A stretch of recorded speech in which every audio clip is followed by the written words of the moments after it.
So good for business, too. Yeah, it won't hurt it at all. Thank you a lot. Number 1, Raymond Beadle in the Blue Max. Ray Beadle goes over to congratulate Tom McEwen on that very important first-round victory over Don Prudhomme. As we get ready to go into the second round of racing, let's meet the drivers. Ron Colson driving the Hawaiian. He'll be racing against Tom McEwen. You saw him beat the Snake in round number 1.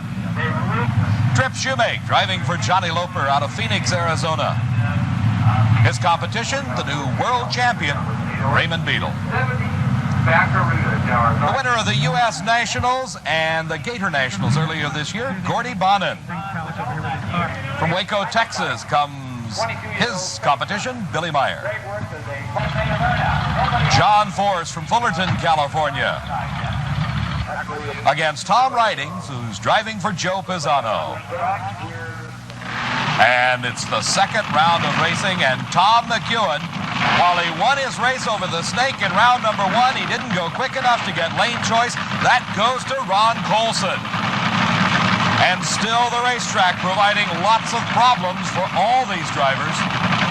We'll see if McEwen's got it figured out. He had the good lane the first round. Now he's got the bad lane. Can he pull it out again? And Colson's car makes a bit of a move to the center line, but it moves way ahead of Tom McEwen. And Ron Colson wins at 6.35 seconds at 236 miles an hour. A fine time. You see Colson driving away from the center line as McEwen just not enough horsepower to pull him across the finish line ahead of Colson. Ron Colson, the crew of Roland Leong's Hawaiian, heading down to pick him up. Colson, one of the finer drivers around the country, going over, offering condolences to Tom McEwen. But McEwen had his victory in round 1 when he defeated Prudhomme. And here's the world champion, Raymond Beadle. And Beadle also in round 1 won his race, won the world championship, but lost the lane choice. Trip Shoemake gets it, driving Johnny Loper's Little Hoss out of Phoenix, Arizona. But Beadle, a very crafty veteran. Maybe he's got it figured out, that tricky right-hand lane. Both cars now staged. Let's see. Shoemake up in smoke and Beadle up close to him, but just no horsepower at the finish line, as there it is. Trip Shoemake wins it, 6.60 seconds, and an elated crew as Shoemake now moves into the semifinals with that win over the world champion. Coming up, we'll take a look as we see the two cars pulling off the track, just how it happened. As Shoemake strikes the tires right there, you can see the car lunge when he changes gears, and he pulls ahead of Beadle. Beadle way down on power, trying to get off the starting line without smoking the tires. He did, but he lost the race. Trip Shoemake and his pretty wife Susie from Phoenix, Arizona, celebrating going into the semifinals. Been a long time since you've seen the semis, Tripper. I'll tell you, last time I got here was Englishtown, and then I ended up stumbling against Raymond. And we had a hard season, and the track is less than ideal today. But Loper and I never give up. This guy's tough, boy. I mean, we can knock him down. He comes right back. Don Garlitz was talking down here earlier. He says he's taking powder out of his car and going quicker. Yeah, the thing is, with the way our fuel system's set up, we take power out, we drop off a half a second. Right now, I just learned how to drive on a dirt track. I can just drive her on down. Okay, going into the semifinal round is Trip Shoemake, also known as 240 Shorty. And a tough racetrack faces Waco Billy Meyer, and a tough competitor in that other lane is Gordy Bonin. The Canadian has already won the U.S. Nationals this year and set a new speed record at over 246 miles an hour for Gordy Bonin. But Billy Meyer has a twofold job here. One, he has got to defeat Bonin, which is hard enough, but he's also got to figure out that right-hand lane, which has proved very difficult so far today. He leads well, but there's no power there. As you can see, Gordy Bonin just pulls away to a very easy win, a fine 6.40.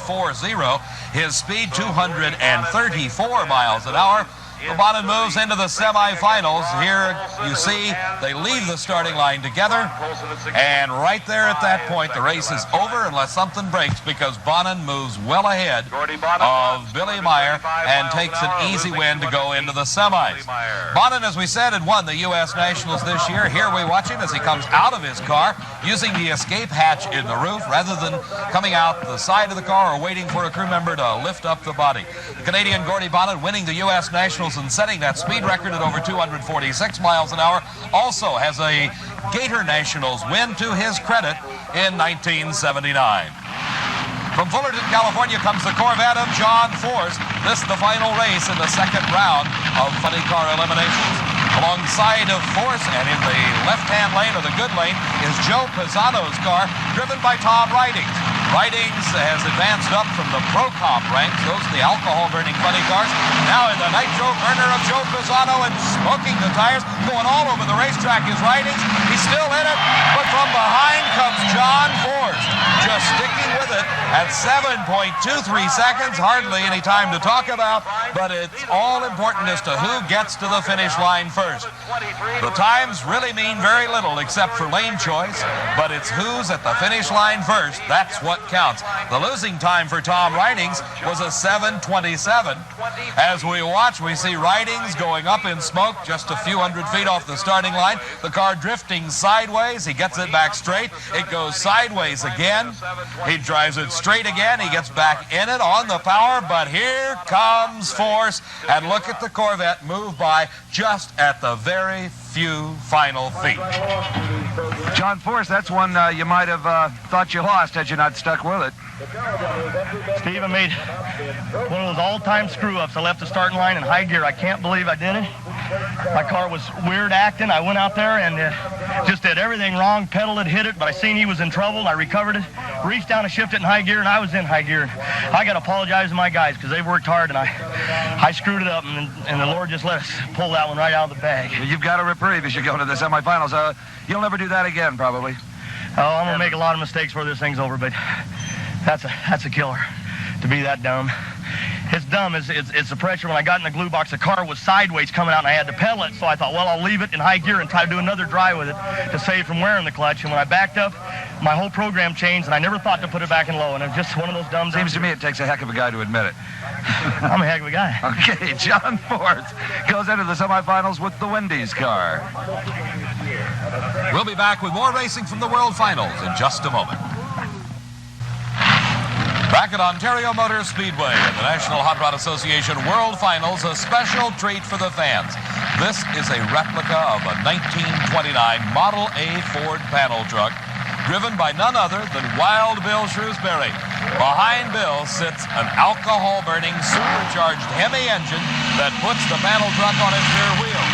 And it stays on its rear wheels all the way through the quarter mile and a lot more. Sparks flying from the skid plates in the back of the car.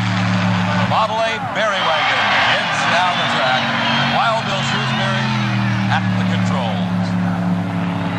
Well past the finish line, Bill Shrewsbury sets it down. A real treat for the fans at the World Finals. In the pits, another treat for another man. Well, Dave, if Raymond Beadle was at all down about losing here in the second round, I think his spirits just took a sudden rise. Wandering through the pit area, we find Harvey Chandler of the English Leather Company presenting Raymond Beadle with a check for $10,000. A nice little bonus for the World Championship. I thought that'd be a nice kicker. For Raymond, a $10,000 bonus on top of the $15,000 World Champion prize. In other action, World Champs were crowned in the sportsman category. In stock eliminator, Ray Cook gave away the head start in this handicap race to the Ford Mustang of Jeff Powers.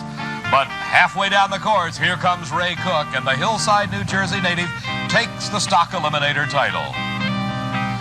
She became the 7th woman ever to win an NHRA national event, and Amy Falk defeated Bob Marshall to win the Superstock World Champion crown. Amy Falk. It was his 5th trip to the final round, and he finally pulled it out as Garley Daniels Jr. defeated Jim Allen. Daniels, driving the Chevrolet, won the World Champion title in modified eliminator. In competition, the big head start went to Larry Torres, but the roadster of Robert Newberry came from behind and was first to the finish line for the competition eliminator World Champion title. In Pro Comp, it was his 6th event win of the season. He is the Grace Cup champion and now the world champion, Billy Williams of Torrance, California, defeating Brian Raymer. In Pro Stock Motorcycle, Terry Vance in the near lane going a little bit crooked as Bob Carpenter took that measure to take the win. In Top Fuel Motorcycle, the runner-up at the U.S. Nationals, Jim Bernard, defeated Pee Wee Gleason at the World Finals. Back to racing, and it is Pro Stock Eliminator semi-final round. Dino Don Nicholson of Orange, California at the wheel of the Ford Mustang, and what a story here. Earlier this season, Dino Don and Ronnie Sox ran into each other. That's right, they collided on a racetrack.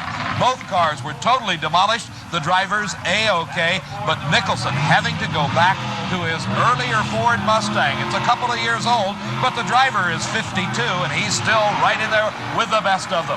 Against him, the winningest Chevrolet of Frank Iaconio and Ray Allen, and it's a whole shot for Frank Iaconio, and he extends his lead at the finish. Iaconio wins it 8.66 seconds to a slowing 8.82 for Dino Don Nicholson. You see Nicholson start to drift towards the outside edge of the track, and then he comes back in towards the center of his lane.